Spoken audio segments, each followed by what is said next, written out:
ఏ time అవుతుంది, పదవే వెళ్దాం. ఛీ పోవే.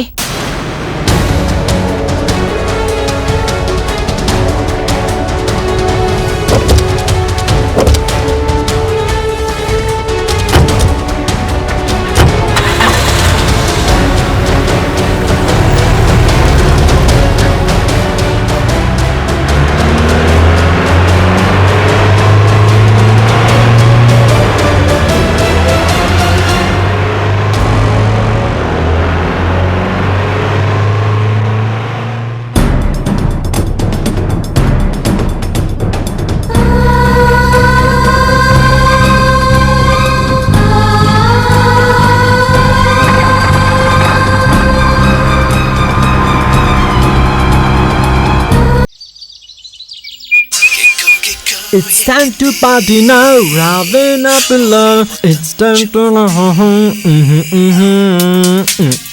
Kiran Kiran వీడొకడు. Kiran Kiran It's time to party now. Kiran!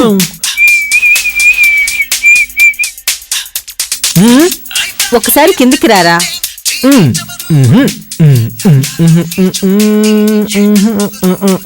It's time to party. It's time to party. Dun, dun, dun, dun, dun, dun.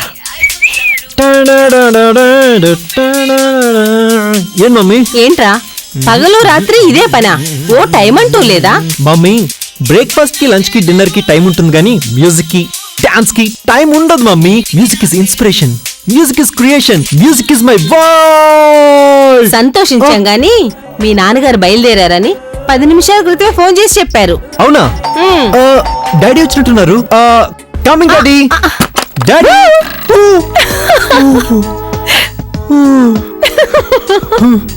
నువ్వా? Daddy ఏమనుకున్నా? చెప్పిన టైంకి రావడానికి వెళ్ళడానికి నీకులాగా డాడీకేం పనిలేదనుకున్నావా? పబ్లిక్ ఫిగర్ కదా, వాళ్ళ తర్వాతే మనం. Loose fellow. Hi mummy. మీ నాన్నగారు ఆ పొజిషన్ లో ఉన్నందుకు గర్వపడాలి కానీ బాధపడకూడదు అంటావు. నేనేం జెలసీ ఫీల్ అవడం లేదు మమ్మీ, ఉన్న ఫ్యాక్ట్ చెప్పాను.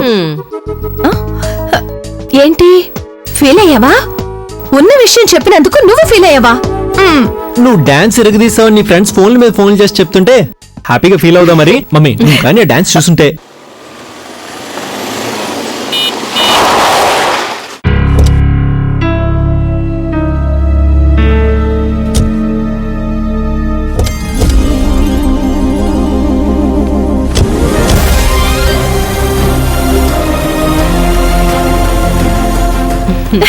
Daddy daddy daddy darling, many many happy returns of the day. Happy birthday dad. Thank you my son, thank you. Suvarchala Suvarchala, ఏమిటండి ఇంత లేటా? అమ్మగారు, ఈ రోజు సార్ పుట్టినరోజు. జీవితంలో గొప్పగా గుర్తుండిపోయేలా గొప్ప రోజుగా మిగిలిపోతుందమ్మా. ఒకే రోజు అక్కడ ఢిల్లీలో ప్రధానమంత్రి చేత అభినందనలు అందుకోవడం, ఇక్కడ సీఎం చేత శబాష్ అనిపించుకోవడం ఎవరి వల్ల కాదమ్మా, ఒక్క మన సార్కి తప్ప. రియల్లీ? అవునమ్మా. ఈ రోజు పార్టీ ఆఫీసులో సార్ ఇచ్చిన స్పీచ్ కి సూపర్ రెస్పాన్స్. సార్ ఇచ్చిన స్పీచ్ కి సీఎం గారు ఫ్లాట్, జనాలు క్లాప్స్. అక్కడ ఉన్న వాళ్ళందరూ సార్ గొప్పతనం గురించి చెబుతుంటే. కోదండం, సార్, గొప్పతనం అనేది మాటల్లో ఉండకూడదు, మన సంస్కారంలో ఉండాలి, మనం చేసే పనుల్లో ఉండాలి. వెళ్ళి రేపు జరగాల్సిన పనుల గురించి చూడు. తేడాలు వస్తే నేను ఊరుకోనని తెలుసుగా. అలాగే సార్, వెళ్ళొస్తాను అమ్మగారు. వస్తానమ్మా. వస్తాను బాబు. ఏమండి, మీ పుట్టినరోజు సందర్భంగా పిల్లలందరూ కలిసి రెస్టారెంట్కి వెళ్దామన్నారు. మీతో బయటికి వెళ్తే గన్మెన్లు, సెక్యూరిటీ, మీడియా వాళ్ళు ఇవన్నీ ఉంటాయని నేనే వద్దన్నాను. అందుకే ఇంట్లోనే వంట ప్రిపేర్ చేశాను. ఏంటి బర్త్డే స్పెషల్ పాయసమా? కాదు డాడీ, ఢిల్లీలో ప్రైమ్ మినిస్టర్ గారు మిమ్మల్ని అప్రిషియేట్ చేసినందుకు పాయసం, సీఎం గారు మిమ్మల్ని అభినందించినందుకు గుత్తొంకాయ కర్రీ, జనం మీ స్పీచ్ కి అదిరిపోయే రెస్పాన్స్ ఇచ్చారు కాబట్టి చికెన్ ఫ్రై, ఇవాళ మీ పుట్టినరోజు కాబట్టి గోంగూర చట్నీ, మీకు బర్త్డే గిఫ్ట్ ఇవ్వడానికి మిరియాల రసం. అవునా మమ్మీ? ఇవన్నీ నేను నీకు చెప్పానా? నువ్వు చెప్పంది అక్కలా తెలుస్తుంది. ఆ?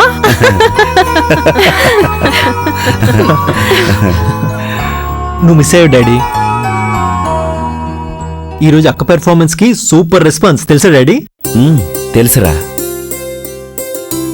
మీకెలా తెలుసు?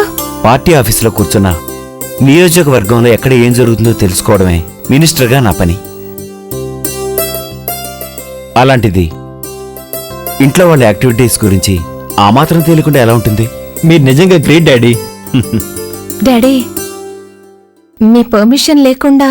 మంచి పని చేయడానికి ఎవరు పర్మిషన్ తీసుకోవాల్సిన అవసరం లేదు. Thanks daddy. వద్దని చెప్పకుండా ఎంకరేజ్ చేస్తారేంటండి? పబ్లో డాన్స్ చేయడం మంచి పనా? చెప్పండి మీరైనా దానికి. మమ్మీ, నేను చేసింది నా టాలెంట్ చూపించడానికో లేకపోతే అందరూ నా గురించి గొప్పగా చెప్పుకోవడానికో చేయలేదు. పబ్లో డాన్స్ చేయడం అంటే ఎక్స్పోజింగ్ చేస్తూ సెక్సీగా చేసే ఐటమ్ సాంగ్ కాదు మమ్మీ. కొంతమంది పేరెంట్స్ దగ్గర పాకెట్ మనీ తీసుకుని బయట జల్సాలు చేస్తుంటారు. మరికొంతమంది పేరెంట్స్ ఇచ్చిన డబ్బుని పేదవాళ్లకి దాన ధర్మాలు చేస్తుంటారు. నేను మిమ్మల్ని ఒక్క రూపాయి అడగకుండా నేను సంపాదించిన డబ్బుతో 10 మందికి ఉపయోగపడే మంచి పని చేయాలనుకున్నాను. అందుకే అనాథ పిల్లలకి సేవ చేస్తున్న ఓ చారిటీకి 1,00,000 రూపాయలు డొనేషన్ ఇవ్వడం కోసం డాన్స్ చేశాను. పబ్బు వాళ్ళు ఇచ్చిన డబ్బుని చారిటీకి ఇచ్చాను. నేను చేసింది తప్ప డాడీ? చాలా మంచి పని చేసావమ్మా. గుడ్. విన్నావా డాడీ ఏమన్నారు? ఎదుటి వారికి మంచి చేయాలి అనుకున్నప్పుడు ఏం చేసినా తప్పులేదు సువర్చల. ఇలాంటి ఆలోచనలు మనం ఎంకరేజ్ చేయాలి తప్ప నిరుత్సాహపరచకూడదు. మీ బుద్ధులే ఎక్కడికి పోతే ఎంతైనా మీ రక్తమే కదా. అక్క, నిజంగా నువ్వు చాలా గ్రేట్ అక్క. థ్యాంక్స్ రా. అదే మాట అన్నిసార్లు అనకరా, దీనికి మన దిష్టి తగిలిద్ది. అబ్బో, రే వెళ్ళి ఓసారి ఆ టీవీ ఉంచే. భోంచేసేటప్పుడు కూడా టీవీ ఎందుకే? పార్టీ ఆఫీసులో డాడీ ఇచ్చిన స్పీచ్ చూద్దాం మమ్మీ. ఏమొద్దు, ముందు భోజనం చేయండి. అబ్బా సువర్చల, పిల్లలు ఆశపడుతున్నారు కదా, వెళ్ళి ఆన్ చెయ్యి. ప్లీజ్ మమ్మీ, వెళ్ళి టీవీ ఆన్ చేయి. వెళ్ళు. దీనికేం తక్కువ లేదు.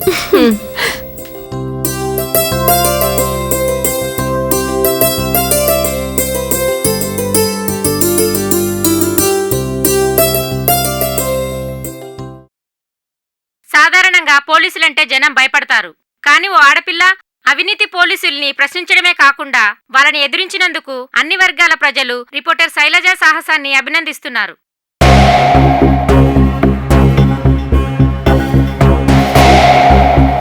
తన తెలివితో తెగువతో ప్రజల్ని చైతన్యపరచడమే కాకుండా అవినీతి పరుల భరతం పడుతున్న డేరింగ్ రిపోర్టర్ శైలజకు మా ఛానల్ తరపు నుండి కూడా ఈ సందర్భంగా అభినందనలు, ధన్యవాదాలు తెలియజేస్తున్నాం.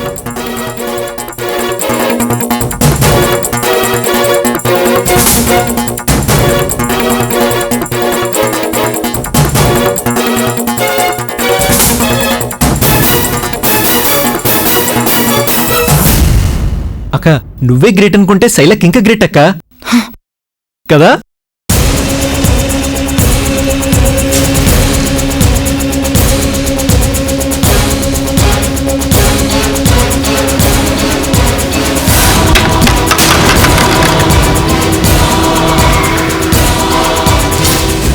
సింధు,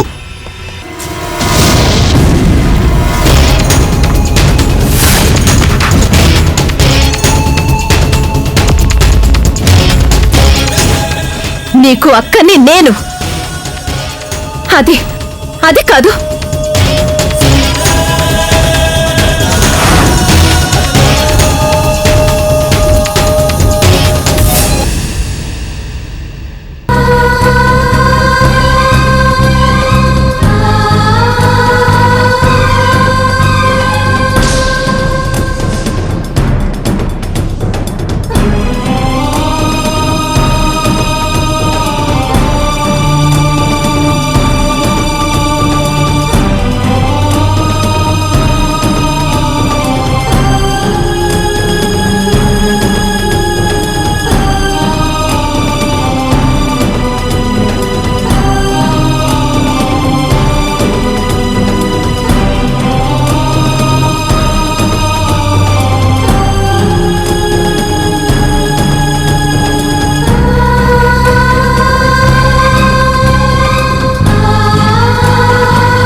శైలు, ఫోన్ చేస్తే నువ్వు లిఫ్ట్ చేయడం లేదు. ఇంటికి ఎప్పుడొస్తావా అని కళ్ళు కాయలు కాచేటట్లు ఎదురు చూస్తున్నాను. కాయలు పళ్ళవ్వకూడదనే త్వరగా వచ్చేసాను. నేను సీరియస్గా అడుగుతుంటే నువ్వు జోకులేస్తున్నావా? నీకోసం నేను ఇక్కడ ఎంత టెన్షన్ పడుతున్నానో నీకు అర్థం కావట్లేదు. టెన్షన్ తగ్గడానికి ఇంట్లో టాబ్లెట్స్ ఉన్నాయిగా, వేసుకోలేదా? శైలు, శైలు, నా ఆందోళన నీకు వేళాకోళంగా ఉందా? ఏంటి నువ్వు చేస్తున్న పని? టీవీలో న్యూస్ చూసావని అర్థమైంది. అది నా డ్యూటీ అనుకుంటే సరిపోతుంది. ఇంత కంగారు పడటం అనవసరం. ఏయ్ శైలు, ఇక్కడ నేను పిలుస్తుంటే అలా వెళ్ళిపోతావేంటి? ఆడపిల్లవి, ఇంత దూకుడు ఉండకూడదని ఎన్నోసార్లు చెప్పాను నీకు. పోలీసులతో గొడవలు ఎందుకే నీకు? నువ్వు మారవా? ఎందుకు మారాలి? నువ్వు నీ జీవితాన్ని కాంప్రమైజ్ చేసుకున్నావు. నీలాగా అన్నిటికీ కాంప్రమైజ్ అయిపోయి రాజీ పడుతూ బ్రతకడం నాకు చేత కాదు. నా కళ్ళ ముందు అన్యాయం జరుగుతుంటే నాకెందుకులే అని అనుకోలేను. నీలాగా ఇంటికి వంటగదికి పరిమితమైపోయి అదే జీవితం అని అనుకోమంటావా? నాలాగా ఉండమని చెప్పడం లేదే, లేనిపోని గొడవల్లో తల దూర్చొద్దని చెప్తున్నాను. కొంచెం నీ పద్ధతి మార్చుకుంటే మంచిది అని చెప్తున్నాను. నేను మారను, మార్చుకోను. నేనింతే, నాకు నచ్చినట్టే ఉంటాను, నేను అనుకున్నదే చేస్తాను. అయినా ఎందుకమ్మా ఈరోజు ఇంత కోపంగా ఉన్నావు? ఉండదా మరి? ఈరోజు మీ నాన్నగారి పుట్టినరోజు.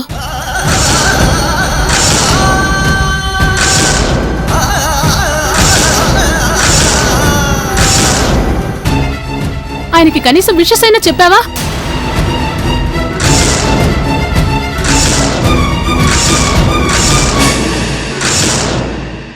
ఒకసారి ఫోన్ చేయొచ్చు కదా. అమ్మా, ఆయన నీకు మాత్రమే భర్త, నాకు మాత్రం తండ్రి కాడు. వద్దనుకుంటే ఆస్తులు పోతాయి గాని కాదనుకున్నంత మాత్రాన బంధాలు తెగిపోవు. మనసులో లేనిది మాటలతో బంధాలు ముడిపడవమ్మా. ఇదే ఈ మొండితనం ఎక్కడికి పోతుంది? నీ ఒంట్లో ఉన్నది ఆయన రక్తమే కదా.